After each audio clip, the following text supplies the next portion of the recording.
I have no words, man. I've absolutely got no words. Arsenal 0, Aston Villa 2. Just an embarrassment. An absolute embarrassment.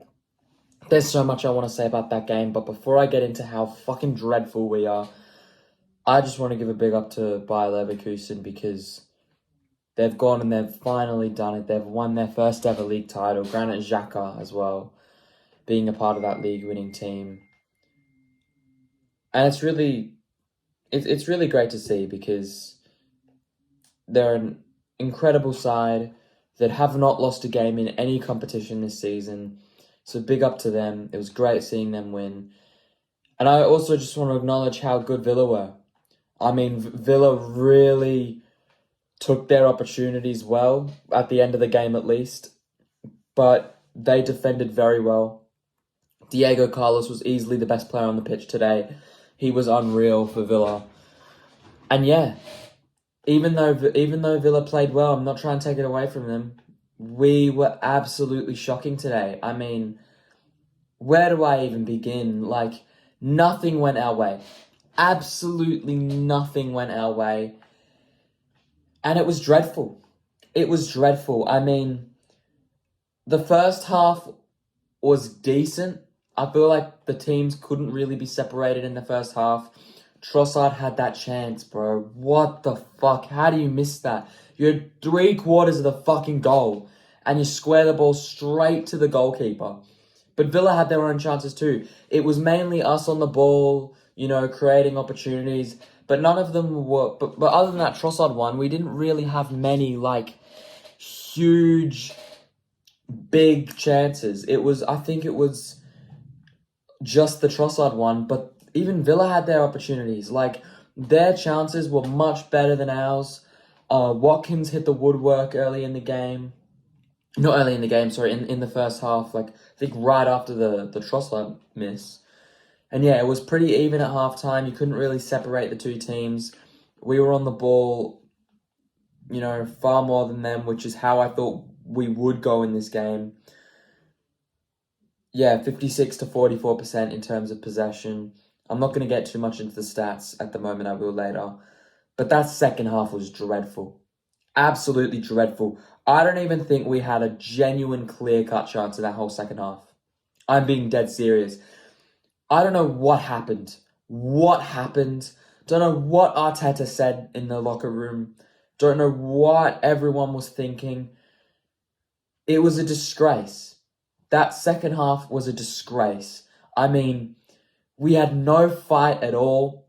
The players looked drained. It looked like they were half-assing it, just thinking that it was going to be an easy win. Throughout that second half, I did not once think that we were going to get something in terms of what I was seeing on the pitch.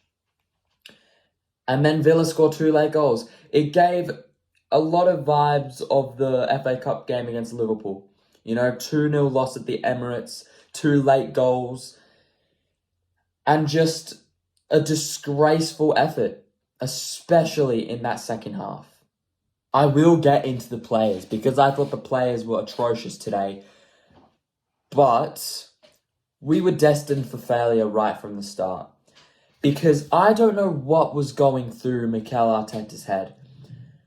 But the way we set up for this game was disgusting. It was. The team that was put out, Raya in goal, Ben White, Saliba, Gabriel, Zinchenko, which right off the bat, red flag. But then the rest of it, Rice as the pivot, Odegaard and Havertz in the midfield, and then a front three of Saka, Jesus, Trossard. The second I saw this team, I just had a feeling that it wasn't going to be our day. What is this, man? Zinchenko... No, I'm not going to talk about the players now. I'm just going to talk about Arteta because I think it's arrogance. If I was to tell you if I thought he went with this team, it's arrogance. We've seen him do this before. We've seen him go with, sort of a weird front five of, two attacking players in the midfield of Odegaard and then Havertz, or we've seen Trossard play there and Havertz in the forward line. But it's arrogance. Like, it worked against West Ham only because that was like a fluke performance from them. They were absolutely atrocious, didn't even push us whatsoever. It was a thrashing. And then we also used that team against Burnley, and I think maybe in the Brentford away game, a similar team to that. And it didn't work at all, because when you're taking a team like that against Villa, that team was so disorganized. If you were watching that game, you would have seen the way that we were setting up at times. We didn't have a shape at all. We didn't have a real shape. It was sort of just telling those players to just go wherever they please. Saka situated on the right, Trossard situated on the left, Havertz and Jesus doing whatever the fuck they wanted. It was just weird. And it meant that the defensive structure just wasn't there because we didn't have that extra man in the midfield. It forced Odegaard to cut so deep that he wasn't really able to do what he does best, which is find those key passes. He was good. Like Odegaard, he was the only player today that actually put in a half decent performance. Everyone else was so bad. And Odegaard, it wasn't even supposed to be his game. Because the way that we set up, it was not a comfortable team for him. What had made us so effective before was not really a double pivot, but two very defensively minded midfielders of Rice and Jorginho. And it really gives a base for Odegaard to go up and work. That's how City are able to be so good. They've got such a good defensive shape that KDB can just roam around and do whatever he wants. And that is what we were seeing with Odegaard. He was able to press further up the pitch because Jorginho and Rice was such a solid spine with Gabriel and Saliba that they were so defensively solid. And today, there was just none of that. Our shape was so vulnerable. And when Odegaard pushes up the pitch, it makes us look very vulnerable, especially when you have that Ukrainian clown as a left back. There's no shape at all. I'm going to say it again, we looked vulnerable. Yeah, it was just really not good from Arteta, and the subs didn't make it any better. Like, some of these substitutions, explain to me how Zinchenko survived until the 87th minute.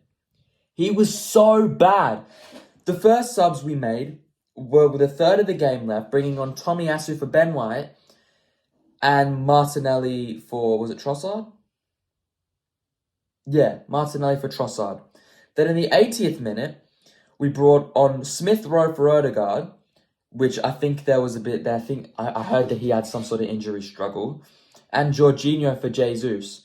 And then finally we brought Eddie Nketiah on for Zinchenko. Like, those subs are terrible. Horrible subs. Arteta got everything wrong today. Everything. Nothing went his way. And look, we can dig into the players all we want, but we really have to hold the manager accountable, because that is what really cost us the 3 points today. I think the Premier League title race might be over. I don't see Man City dropping more points. I don't. And even if they do, I don't know if this team has the mentality to bounce back from this. We've gotten a bit of a disappointing result. Oh, my nose. Against Bayern in the Champions League quarterfinals first leg. We come back to this, play like complete shit. We're now 2 points behind Manchester City. And we had such a big opportunity. Fuck me, my nose is so itchy. We had such a big opportunity to go top of the league. I watched Liverpool get embarrassed. They lost 1-0 to Palace at home. Could not put the ball in the back of the net. Conceded early to Eze. And it just was not looking good for them. They might have been out of the race. Oh my god, my fucking nose, what? And Arsenal had a chance to beat Villa at home, which we lost to them earlier in the season. They're a great side. But we just bottled it. We bottled it. We've bottled it again. I mean, I was so happy. Liverpool had lost.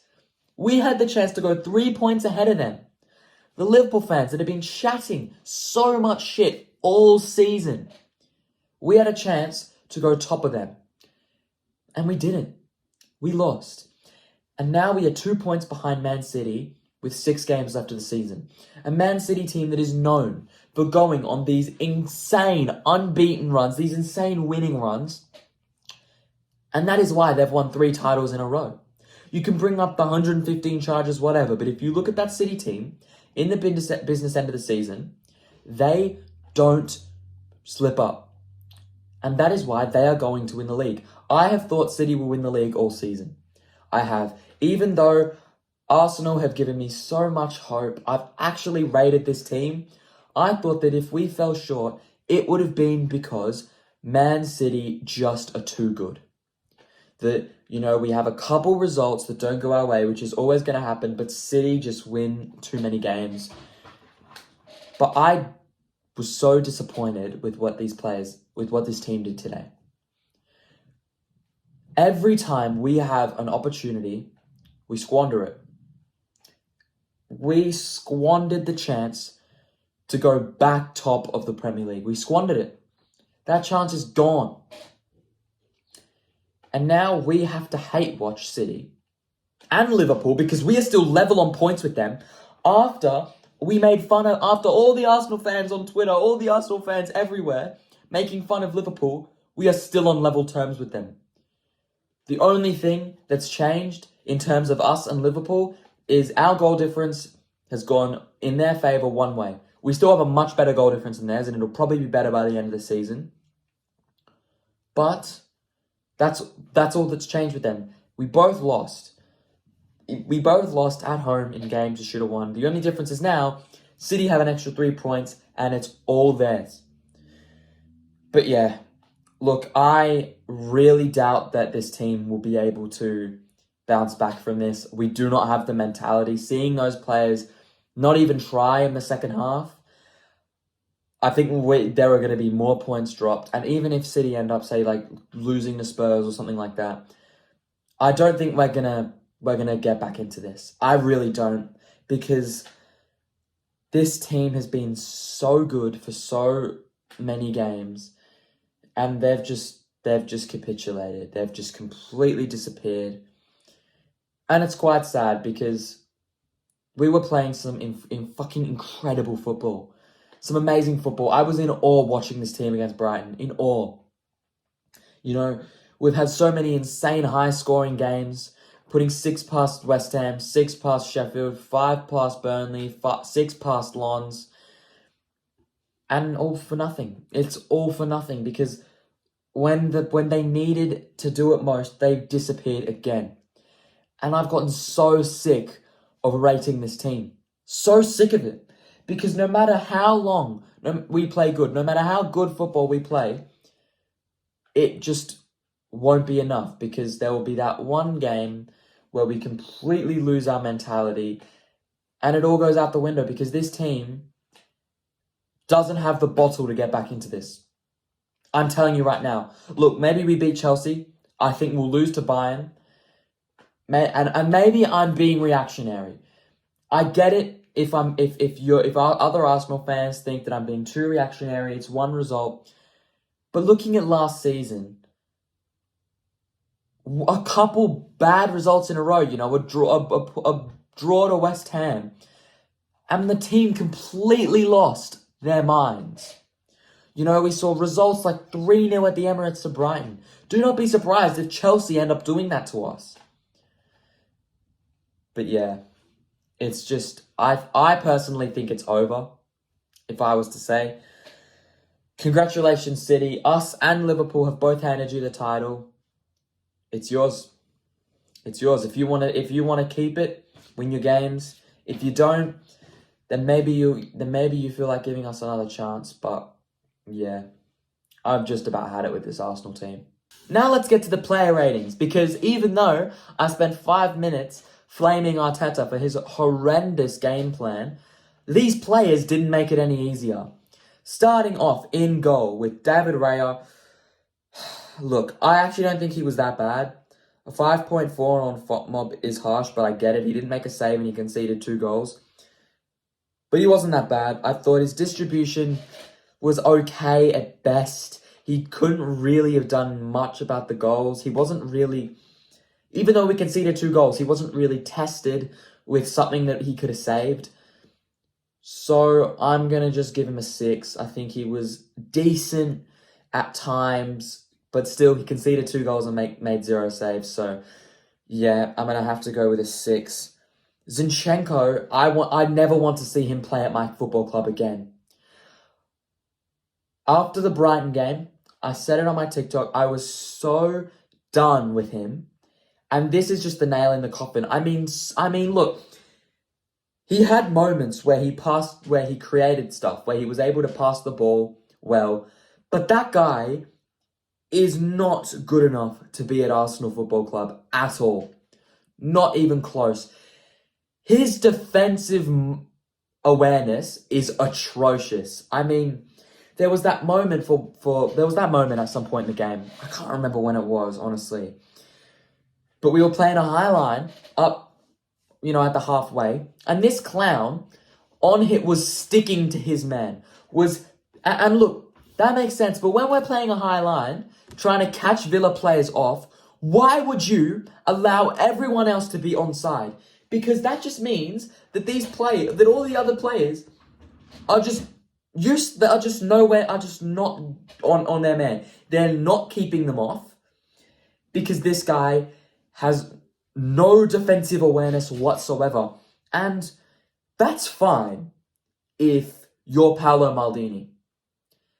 That's fine if you're this insane one-on-one defender that is always taking wingers out of games. But you're not. You suck. You can't defend for shit. So what's the point in sticking to your man, keeping him onside if you're going to lose him? If he's just going to breeze past you. So dumb. We just look so vulnerable with him in the defense. So vulnerable. We look so shaky. And it just puts more pressure on the rest of the defense. It puts more pressure on Gabriel and Saliba.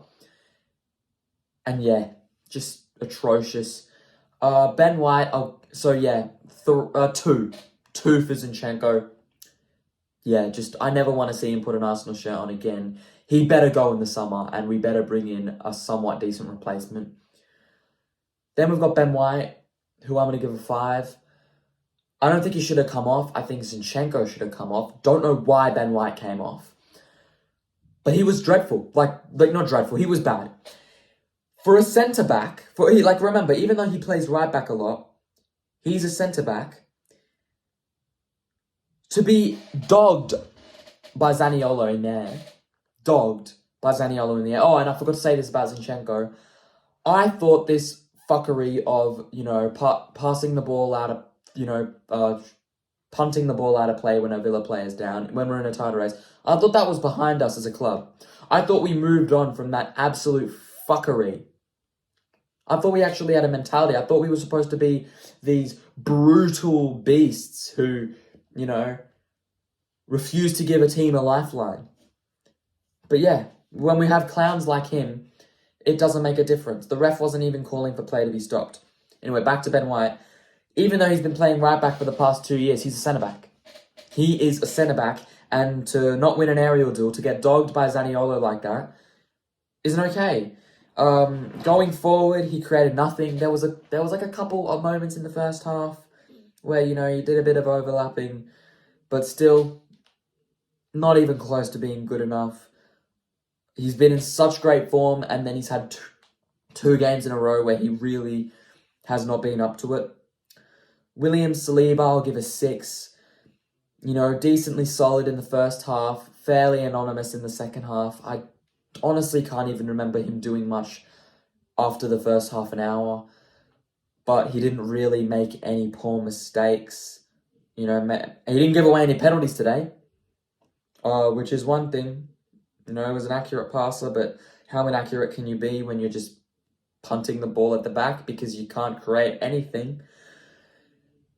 Then Gabriel, I'll give a 5. I thought he was pretty poor today again. Yeah, just not good at all. I thought that he didn't really offer anything to this team.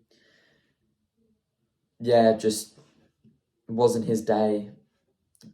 He probably, he was booked in the game as well, which brings his rating down. He wasn't really, this box demon that we know him as.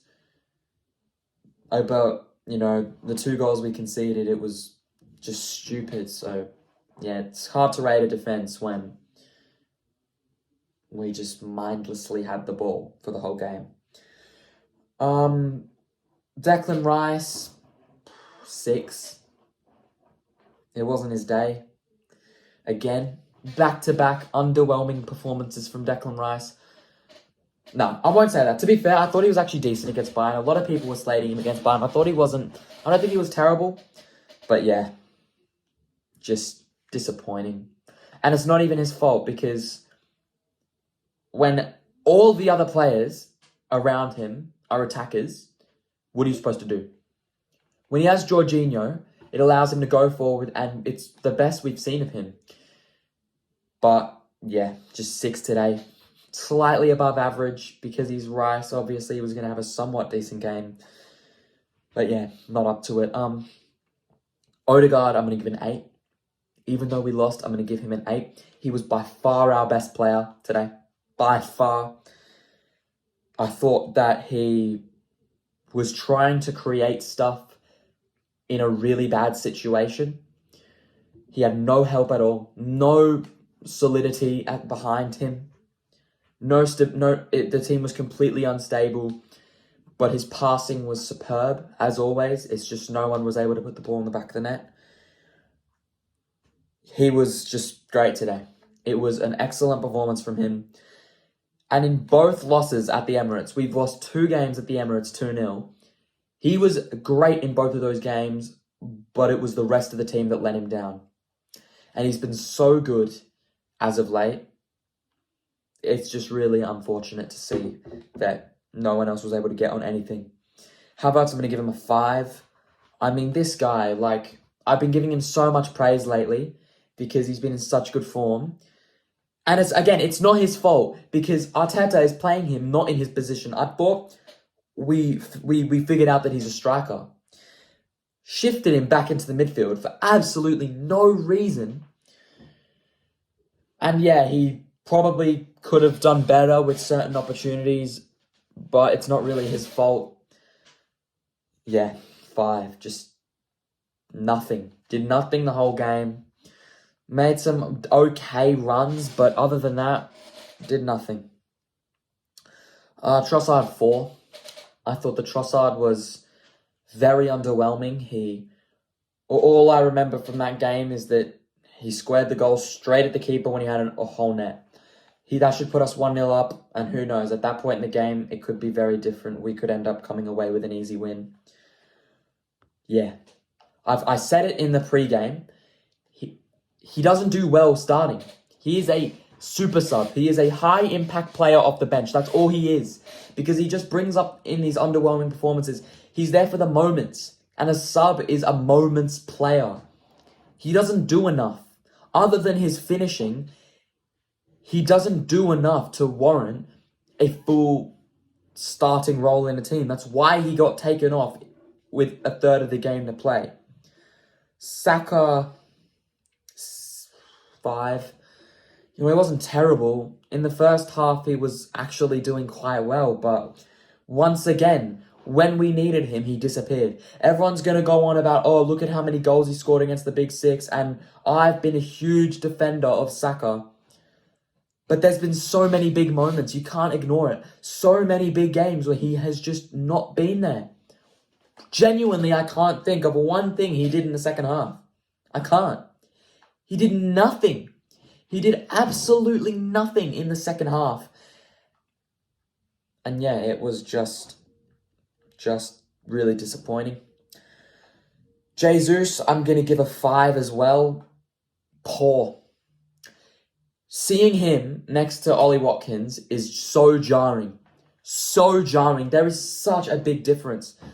He's completely lost all of his pace. And yeah, he has a couple decent moments where he's able to, get a couple dribbles in, get past the defender, but it's not enough. He can't be a moment's player when we don't have that consistent number 9. I honestly wouldn't be opposed to seeing him getting sold in the summer. Him and Eddie, if we can bring in a good striker like a Gyökeres or an Isak, I wouldn't be opposed to seeing him gone, because he just, this season, has not been up to it. Ever since that injury before the World Cup. Terrible.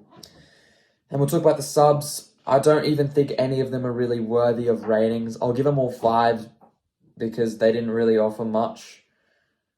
Yeah, won't even really get into it. None of the subs did anything to change the game. And Arteta gets a 2 because he got everything wrong today. He got absolutely everything wrong today. And even though I was just digging into the players, he is the main culprit that I blame this defeat on. Yeah. In conclusion, this was a disgusting effort. In the first half, it was really a tale of two halves. The first half, the story was could not put the ball in the back of the net to save our lives. In the first half, we had 1.45 xG. 1.45 xG in the first half. 14 shots, 2 big chances. We dominated the ball. Villa had 6 shots, but they were all much closer to being goals. And in the second half, it was just complete and utter dominance by Villa. They completely shut on us in every aspect of the game, had 53% of the ball. We had 0.2 XG in the second half. 0.2. Disgusting. Yeah, just dominated in every way in that second half. And it means that the title race is probably over. I see us dropping more points. I don't think this team has the mentality to bounce back from this. We're probably going to go out against Bayern. And yeah, just a shock result that really shouldn't have been shocking after seeing that lineup. But yeah, fair play to Villa. Unai Emery has now doubled us. We have let that fucking clown double us. Since we sacked him, I want you to hear about this. Since we sacked him, he took us to a European final, yeah? I'm not saying we shouldn't have sacked him. That's the start of that season. He was playing some of the worst football I've ever seen. But since we sacked him, we have been doubled by Villa now. I'll do it chronologically. We got knocked out in a European final, semi-final. Don't know if you guys remember that Europa League game against Villarreal in, was it 2021? No, we did. Yeah, 2021. When we drew 0-0 at the Emirates. Unai Emery embarrassed us, and he ended up winning the Europa League. Couldn't win it with Arsenal, but won it with Villarreal. And then now he has pretty much ended our title hopes, and pretty much ended if you look at how good City are, and doubled us. Aston Villa are the only team this season we have failed to score against. In games that we didn't score goals, the Man City game, Martinelli scored at the Emirates. The West Ham game, we put 6 past them at the London Stadium. The Newcastle game, we put 4 past them at the Emirates. We have been responding to losses against teams by beating them. Pretty much every team we've lost to, we beat. Lose to Liverpool in the FA Cup? No problem. Smoke them at home. Lose to West Ham at home? No problem. Put 6 past them at the London Stadium. Get robbed by Newcastle? Shit on them at home. All these teams that have been embarrassing us, that have beaten us, we have, and Porto, we got our revenge in that game too. Then there's this game. In 2 games, we failed to score against Unai Emery. Lost both of them. We've been doubled. We have been doubled. I'm just gonna sign this off by saying, same old Arsenal. That's what it is. No matter how good you think this team is, they will always be Arsenal Football Club. Same old Arsenal.